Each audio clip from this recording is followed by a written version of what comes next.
Mes respects aux uns, bonjour aux autres. Mardi 28 janvier 2025. Il est 4h26 depuis Radio Moscou. Bob Mingom, matricule 212, candidat à la mort. Je suis un loup solitaire. Il est ni trop tôt ni trop tard pour mourir. Vaut mieux être un héros mort que d'être un lâche vivant. Nous avons suivi. J'ai reçu un audio depuis hier d'un jeune Gabonais natif du Haut-Togo qui a passé un message clair à Ossimane. Mais avant de vous faire écouter ce jeune compatriote et donner mon point de vue, je vais vous laisser écouter d'abord le prince Béton lorsqu'il a parlé vendredi devant Ossimane. Écoutons le prince de Béton. Je n'ai que ces quelques mots d'encouragement et vous dire merci. Merci pour ce que vous faites et merci pour ce que vous faites pour le Gabon. Et c'est comme je le dis, ensemble on va plus loin. Et que ceux qui n'ont pas encore compris la devise, qu'ensemble on va plus loin, venez rejoindre Ossimane. Alors, vous avez écouté comment le prince de Béton demande à tout le monde de venir rejoindre Ossimane. Juste pour faire comprendre à mon jeune frère, compatriote, que Ossimane n'est qu'un instrument utilisé par le prince de Béton et ses frères pour endoctriner, pour endormir le peuple gabonais. Écrivez ça. Maintenant, je vais vous laisser écouter ensuite notre jeune compatriote. Écoutons-le. À la rue, à mes gens du G2, des Potos de tous les quartiers, des Franceville, du Haut-Togo. Depuis un moment, on entend parler d'une association Ossimane. Je pense que cette association, le nom veut dire ce que ça veut dire en fait. Ça s'adresse directement à mes frères du Nord là-bas. Restez dans votre couloir. Maintenant, on aurait appris que vous voulez vous imposer dans le Haut-Togo et tout ça, faire des salons. Non, je vous le dis, sincèrement, je vous parle. Pour ceux qui ne me connaissent pas, moi, je m'appelle Big Lawal. Vraiment, tout le monde me connaît par le nom de Big Lawal. Sinon, c'est Tunda Lawal. Je suis un jeune originaire du Haut-Togo, un véritable leader. Quand je commence à parler, c'est très dangereux. Donc, mes frères du Nord, avec votre nouvelle association là, s'il vous plaît, restez dans votre couloir dans le Nord là-bas. Voilà, vous n'avez jamais entendu, nous on a des associations dans le Haut-Togo, vous n'avez jamais entendu que Tchoumou est allé dans le Nord, ou je ne sais même pas aller dans le Ouest, ou je ne sais pas quoi aller s'imposer, ou faire des trucs là-bas. Donc, restez dans votre couloir là-bas. Vous êtes le côté paternel du président de la République, Oligui Clotaire, le grand.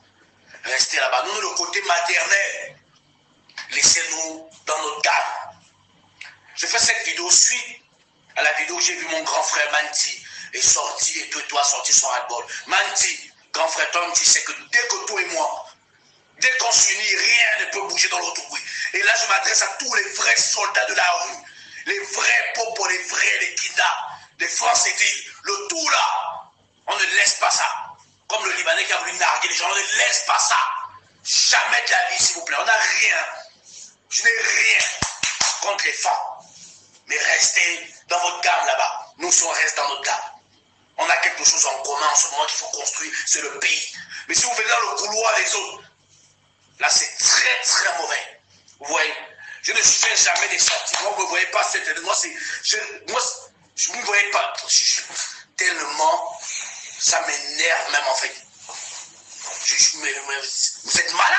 Vous êtes malade. Et je vous dis la vérité. Je suis en train d'arriver. Je vais arriver à Franceville. On va voir comment votre... Je vais vous dire, vous allez marcher sur mon cadavre. Vous Vous allez marcher sur mon cadavre, jamais de la vie. On ne va jamais tolérer ce manque de respect-là. Vous voulez coloniser qui? Vous pensez que vous voulez coloniser qui? Moi. Vous pouvez coloniser le G2. Non, arrêtez un peu ça, s'il vous plaît. Franchement, arrêtez un peu ça. Même ceux qui sont logiques, les frères du Nord qui sont logiques, vont comprendre quand même la douleur que je peux ressentir en tant qu'Atogovéen. C'est quoi, vous voulez pousser tout le monde à rentrer une fois donc nous tous, on va avoir un seul président d'honneur, dans Tchoumou et tout le reste. Arrêtez. Alors, vous venez d'écouter succinctement notre jeune compatriote Atogovéen qui parle de colonisation, qui parle du couloir, qui parle de marcher sur son cadavre. Écrivez ça. Écrivez ça.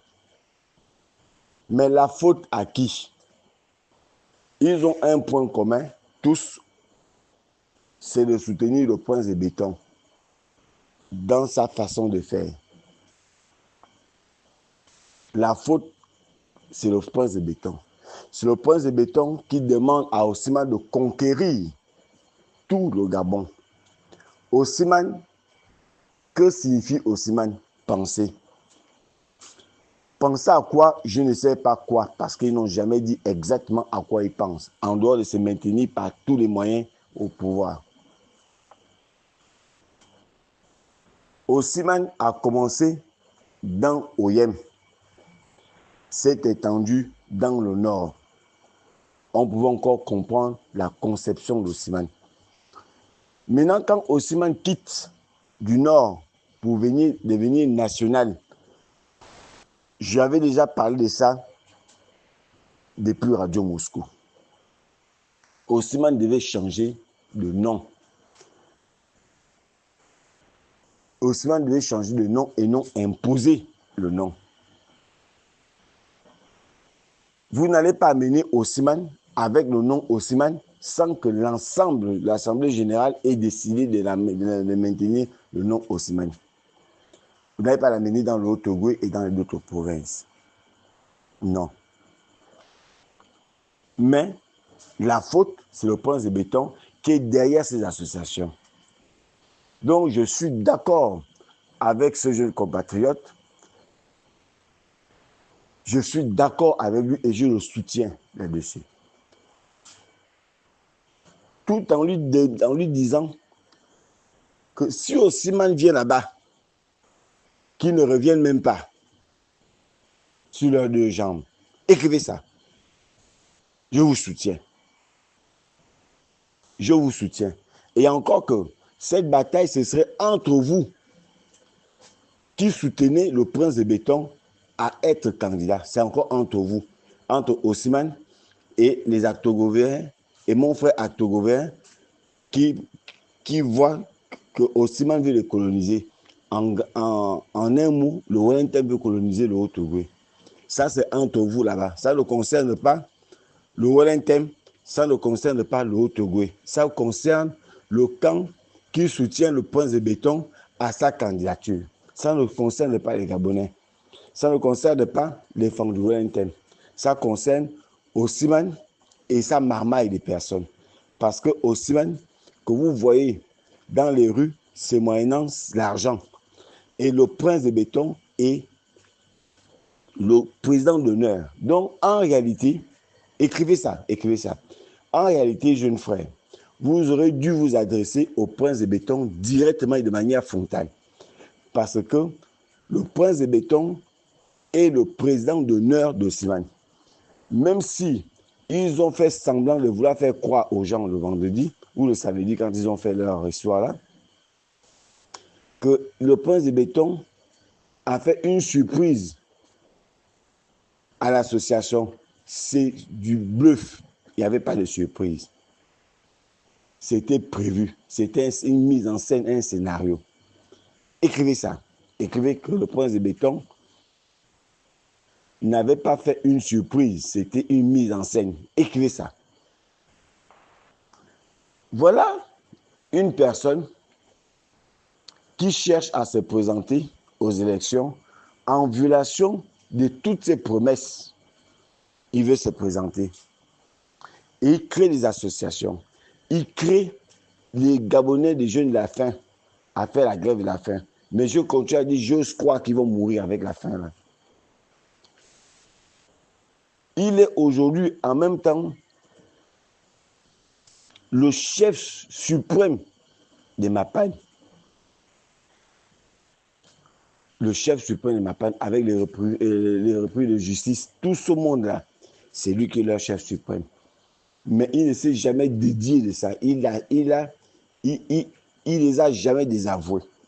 Alors que dans un pays normal, le chef d'une institution, de la première institution, ne devrait pas accepter ce genre de fonction. Mais il a accepté cela. Écrivez ça. C'est encore assez dommage. Au point de violer toutes les promesses que lui-même, toutes les promesses à lui-même qu'il a données au peuple gabonais. Donc, il a violé lui-même ses propres règles.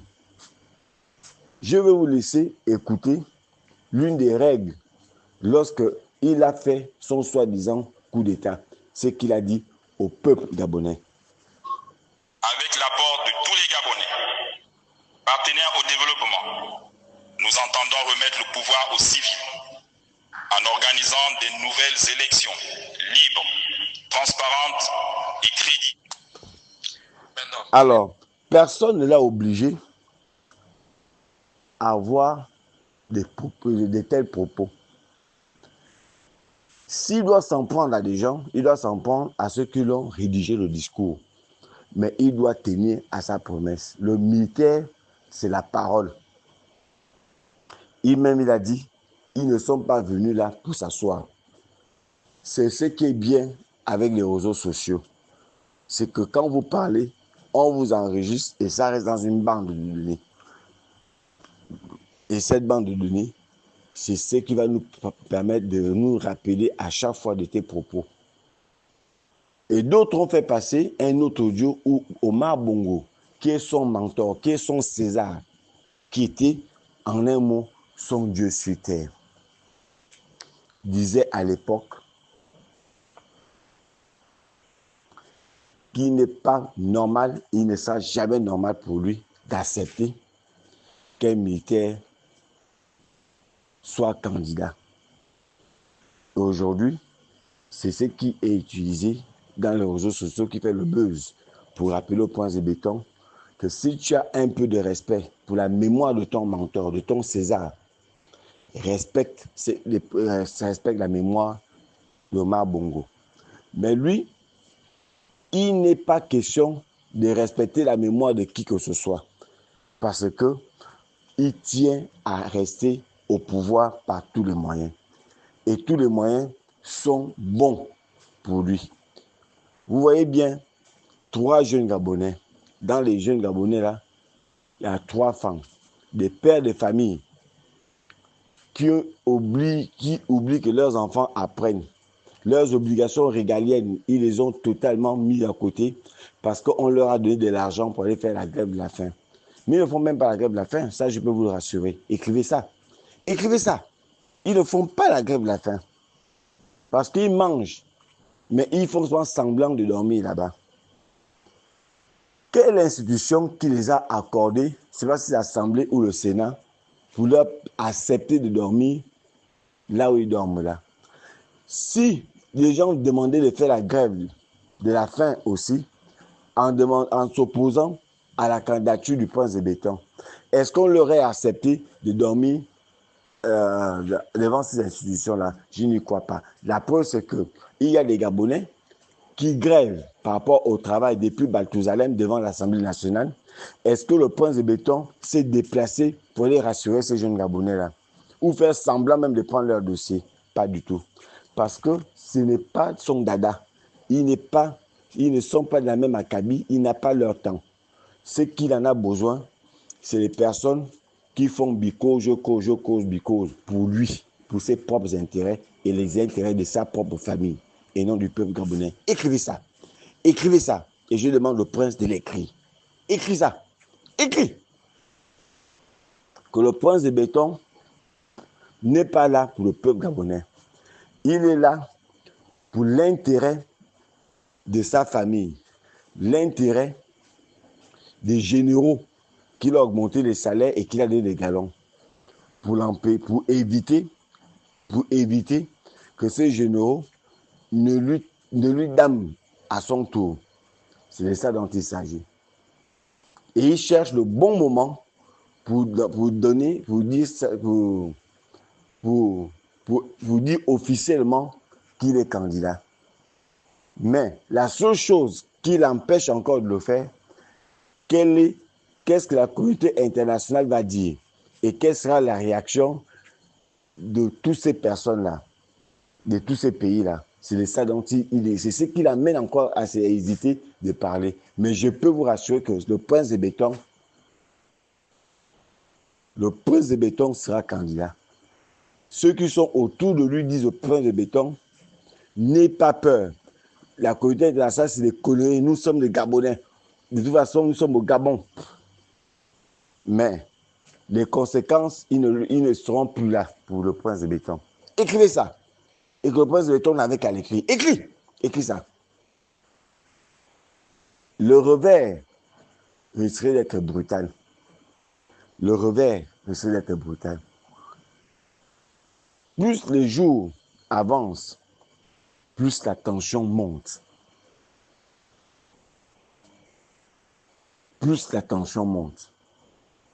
J'ai écouté un audio venant d'un Gabonais vivant à Port-Gentil, mais qui n'est pas de Port-Gentil. Il demande tout sauf les Mienais. Il le demande chez les Mienais eux-mêmes.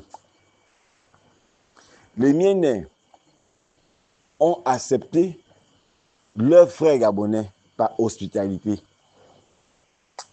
Mais ça ne veut pas pour autant dire que nous sommes de là-bas.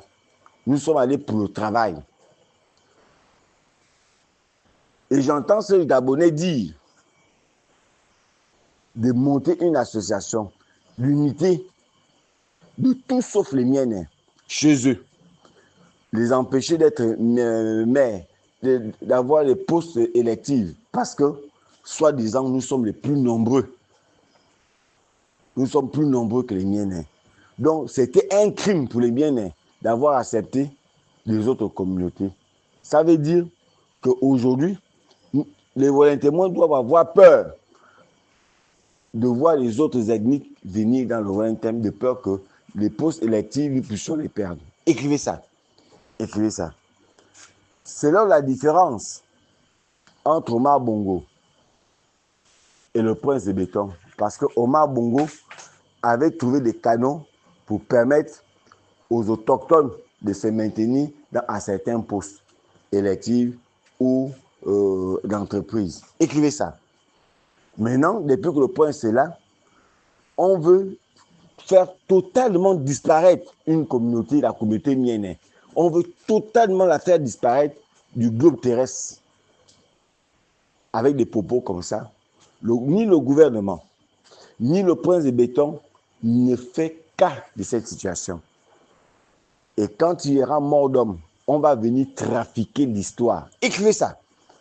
On va trafiquer l'histoire au point d'oublier que ce génocide, cette disparition d'une ethnie au Gabon serait la cause, ce serait soutenu par les gouvernants d'aujourd'hui.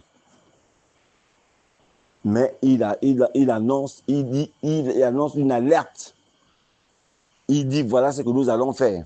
De la même manière que notre frère Actogovéen est en train de prévenir sagement qu'ils sont prêts à mourir si Osimhen mettait pied. Naturellement, le prince de béton peut s'entêter en disant allez-y, il n'y aura rien, il mettra la GR à leur disposition. Plus que l'escadron de la mort à leur disposition. Écrivez ça, que le prince de béton va mettre à la disposition de Osimhen l'escadron de la mort.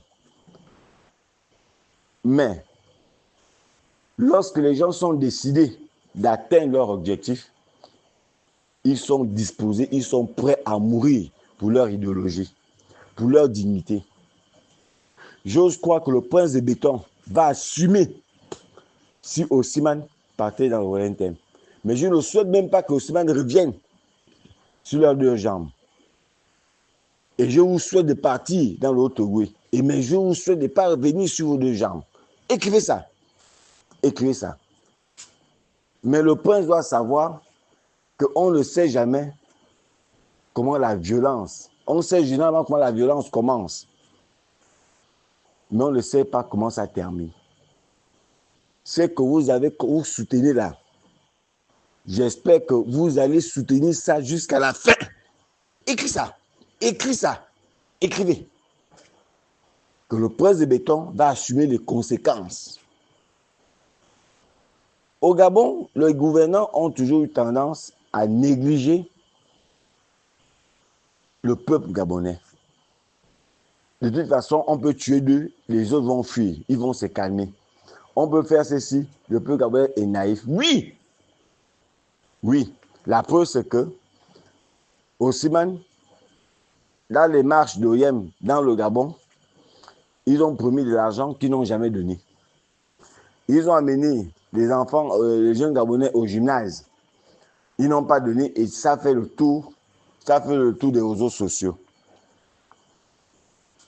Mais les Gabonais vont toujours continuer naturellement à aller dans les rencontres moyennant de l'argent. Parce que les Gabonais ne comprennent rien du tout. Ils doivent même souffrir. Mais n'en demeure moins que vous avez aussi une autre partie des Gabonais qui sont prêts à mourir pour leur dignité, pour le respect de leur dignité. Écrivez ça.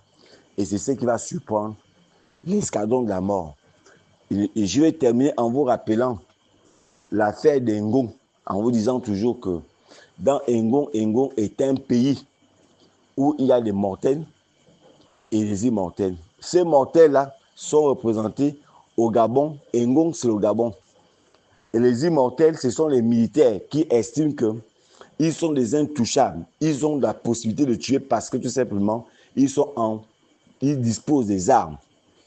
Et les mortels, c'est le peuple gabonais, les civils gabonais, qui cherchent à avoir les mêmes armes que les militaires pour les affronter dans leur maison, pour les affronter physiquement et pour que le combat soit d'égal à égal. Parce que, pour le moment, ce sont eux qui ont les armes et ils nous empêchent d'avoir les armes. Comme à Engon, les immortels empêchent aux mortels d'avoir l'immortalité, de peur qu'ils ne nous tiennent tête. C'est de ça dont il s'agit. C'est de ça dont il s'agit. Il ne s'agit pas de quelque chose d'autre. Et le peuple gabonais, à un moment donné, doit se réveiller. Je termine en demandant au prince de béton. Monsieur, Madame Estelle, un monsieur de la GR, capitaine, a détruit sa maison et sa barrière à votre nom. Pour ce dossier-là, vous n'êtes pas concerné, le palais n'est pas concerné, mais il s'agit d'un de vos éléments qui utilise et le cetri et le palais en disant que c'est le palais qui a demandé à ce que ça soit cassé, alors que lui, il veut occuper la place d'une compatriote. Et je vous ai déjà fait écouter le cri de cette dame-là. Mais personne ne veut prendre ça en compte. Mais vous voulez les voix des Gabonais. Et c'est comme ça que vous voulez avoir les voix des Gabonais. C'est comme ça que vous voulez résoudre les problèmes des Gabonais en les maltraitant. Monsieur Ikamba, lui aussi, contentieux avec le Bénin et son pays l'a abandonné. Monsieur Ikamba, le Gabon l'a abandonné. Le Bénin doit à ce dernier plus de 38 millions de francs. Mais l'argent, vous le dépensez pour Osimhen, parce que tout l'argent du Gabon va à Osimhen. Et tous les chantiers sont sur bon. Mais sauf Ousmane qui a de l'argent. Donc tout l'argent du Gabon va maintenant à Ousmane. Écrivez ça. Donc M. Ekama, lui aussi, il est en détresse. Il est en détresse, le Béninois, contre le Bénin. Et il y aura un autre cas que je viendrai exposer au niveau de la police, qui se passe actuellement à la police, avec toujours un Béninois qui entraîne la police, alors qu'il n'a aucune connaissance martiale, et soutenu par certains généraux de la police, au détriment des Gabonais qu'on a mis totalement à côté et qu'on a refusé de recruter par ordre d'un Béninois. C'est ça le nouveau Gabon du prince de béton, rendre la dignité aux Gabonais. Ce dossier, je vais le traiter dans la semaine. Et je termine avec le lieutenant Kelly, qui ne vous a rien fait, qui a voulu faire le vrai coup d'État, et que vous gardez en prison. Vous estimez que tant que vous serez là, Kelly, on doit rester en prison. Et j'ai dit à la communauté de femmes, avec le peu de dignité qui vous reste, le peu de dignité qui vous reste, il faut barrer la route au prince de béton. Parce que notre fils, notre frère, notre petit frère se trouve séquestré à la prison centrale. Et le prince de béton demande à la communauté femme qui l'insulte de le soutenir pour qu'il soit candidat. Nous disons non, non, non et non. Il faut barrer la route au prince de béton. En barrant la route au prince de béton, en le mettant à côté, c'est donner la garantie que Kelly Ondor sorte de prison. Mais en le laissant se maintenir par la force, c'est maintenir Kelly Ondor en prison toute sa vie au détriment de ses enfants. Au détriment pendant que Kelly Ondor voulait sauver ce pays. Et comme vous aimez l'esclavagiste, et c'est pour cette raison que beaucoup de Gabonais resteront des esclaves, des sujets, pour 5 000 francs. Écrivez ça, écrivez ça. C'était Bob Ngom, matricule 212, candidat à la mort, le loup solitaire. Je vous souhaite un bon réveil à les vrais Gabonais et une bonne journée.